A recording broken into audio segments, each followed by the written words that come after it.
What's going on, guys? In the Works Media here, and I'm going to be bringing you a bonus installment of the Predator series. And this is actually not going to be the last one because I do have one more story after this one. These two aren't really as exciting as the other ones. That's why I never really planned on telling them, but you guys seem to be interested in that, so I think I'm going to go ahead and tell them just because they're kind of amusing. But anyways, we're back where it all began on the Array. And if you remember the first Predator story with Kevin, we were using the M14 on the Array. And then we talked about the perverted mailman, where we visited Crisis with the stoner, and finally we went over to the jungle with the stakeout. So we're going back to the array, and we're going to check out the FAL. But you might notice something different. I am playing on the PS3. Oddly enough, I don't have an Xbox anymore, so I've been borrowing a PS3 and been playing a lot of PS3 different games lately on the PS3, and it's a little bit different. I don't know. I like the PS3 controller. It feels a lot easier to shoot with. But if you might notice how laggy this game is, like the theater mode looked so bad when I recorded it. But I really just wanted to keep this game, so I was like, all right, we'll just keep it and we'll just deal with the fact that it looks like I'm shooting way behind people. So, anyways, I wanted to address a few things before we got into the story because this isn't a very long story.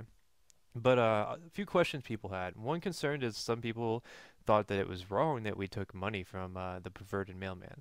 Well, let me tell you this much, guys. He offered us the money straight up. This was not what we wanted to do. Basically, what happened is he escaped from the hotel and we didn't know where he was, and we were trying desperately to get back in contact with the man. We didn't. We felt like we had lost him basically. So we thought by him doing the money thing, we would be able to find out where he was. Unfortunately, the reason why he put it at the Buffalo Wild Wings, he actually didn't tell us where he put the money until after the fact. So that's why we couldn't, confront him face to face again. So I know a lot of people were concerned with the extortion aspect of that, and a lot of people were wondering why is it illegal to do this? Well, it's not illegal to do it. I mean, all you're doing is trolling him, but it is illegal to extort somebody, which is what you could say the money was. But luckily, to our defense, he offered us the money without us actually asking for it. So yeah, that's a few clarifications there. So yeah, this story we're gonna go back a little bit on this story. So if you remember, we were using the would-you-hit-this.com thing. Well, it turns out that the original reason why we did it was to mess with a friend because we had this friend in college that nobody really liked. He was always like he was balding and everybody made fun of him. I mean, I kind of felt bad about it. He was kind of socially awkward, but he was just kind of a jerk. It was hard to feel bad for him, but he had this thing where he like would talk to younger girls. So, we had this would you hit this profile, and the point of it was to mess with the guy because one time one of my friends who is a girl, while we were over at his apartment, because he was one of my friend's roommates as well, because we really weren't close with this guy. I mean, he kind of isolated himself from everybody. But she was on his computer while we were over there for a party, and she found a folder with I mean, it wasn't like a risque folder, but it was like pictures of younger girls, and it was kind of creepy to be honest. It was pretty gross. So she deleted that, and he got really mad about it.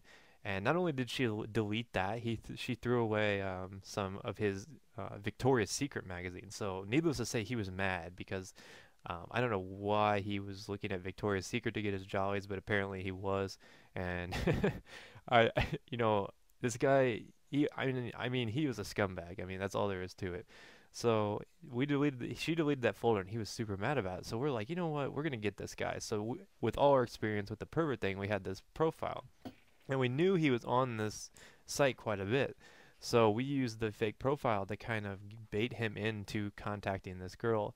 And now the story we used with him is that we told him we were from Danville, and he bought it right. He bought it right up. Like he had no problem with accepting the fact that he was talking to a younger girl.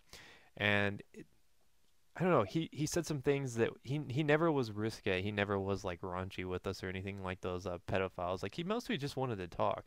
Um, he seemed more interested in getting to know me than like actually meeting up. And right here we're gonna have to watch a replay of this. 'Cause this guy, Mr. Dirty Ian, is going to he's going to have a problem with sitting in corners. Let's watch the replay on this. As you can see, here I come running around the corner, and there he is to outplay me right there. So I got played there. Luckily, I'll get the last laugh on Mr. Ian. But anyways, back to the story. He had really no interest in meeting up with us, which made us wonder if maybe he was just toying around with us, and we really didn't want him to find out we were doing this. So we were getting kind of nervous that maybe he already knew. But we told him we were from this girl who basically lived about 15 minutes away from Champaign, which is the same. We're in the same area. I mean, this is like around the same time. I mean, I think it had become spring at this point, so it was real nice out. And we were playing softball one day, like, and he comes up to us and he's like, "Yeah, I've been talking to this girl online, blah blah blah." And we're like, "How old is she?" And he just kind of goes silent and he doesn't say anything. And I instantly I know this is who he's got to be talking about because I mean, who else in the world is going to be? So we continue to mess with him a little bit. Like we're talking to him on AIM, and it gets to the point where we're running out of things to tell him because he doesn't seem to ever want to meet. Apparently, like he he just is looking for companionship, I guess. Because I mean, I start to feel kind of bad, but at the same time, like I realize that he might know that we're trying to trap him. So I don't know. We can never get him to the point where he's ready to talk to us about meeting up. So there's no way we can ever incriminate the guy. I mean, he's an acquaintance of ours. I guess you would call him a friend. And basically what happens is one of our other friends starts to feel guilty about it and he kind of spills the beans, but he doesn't actually tell him what happened. All he kind of says is it's like, yeah, I think what's her face might be a trick, and we're like, great. So now he thinks it. So he starts to mess around with us, and eventually he figures out that it's probably us because we've had a history of messing with people and when this would you hit this. So he basically confronts us. And when he asked me, he asked me to my face. And I don't really know this guy that well. I mean, I guess he's really not a friend. He's more of like I said, an acquaintance. And I just straight flat out denied it. But eventually he finds out that it was us, and he just basically goes ballistic. He blocks us. He proceeds to block us all on AIM. He quits our fantasy football league because of it, and I don't know. It was basically it made things really awkward for the rest of the year. I remember every time we came over there after parties, uh, it was really weird because he would always just go up into his room. He would never like associate with us. So that made the rest of the year kind of awkward. But I think he was a little bit upset that he was kind of starting to get attached to this girl. Which oh, you see our boy Dirty Ian just got a spy plane. Let's check in on Dirty Ian. Let's see what Dirty Ian's up to. Yep. Looks like he's poning the noobs. He's out there rushing pretty hard. But anyways, back to what we were doing. I hope you guys enjoyed the Campo Vision. So yeah, he's pretty mad at us. Apparently, he was starting to get attached to this fictional girl, which I found kind of comical because we weren't really talking like we weren't really like deep talkers with him, like because he never really pushed the envelope like Kevin did, or maybe even the perverted mailman. He was always just satisfied with just having a normal conversation. And it was really frustrating because I felt like we had him so close, but we just couldn't get him. Because, like I said, this guy was kind of a jerk. Nobody really liked him. He's always that friend that nobody likes, but at the same respect, everybody always still hangs out with him. So, anyways, that was the story on that. I know it wasn't exciting as the last one, but it was still kind of amusing that you would get to the point where you're so close to trapping one of your friends in this predator web we had going. It I can never look at him the same after that, to be honest, because it was fairly obvious that he eventually did want to have some sort of contact with this girl.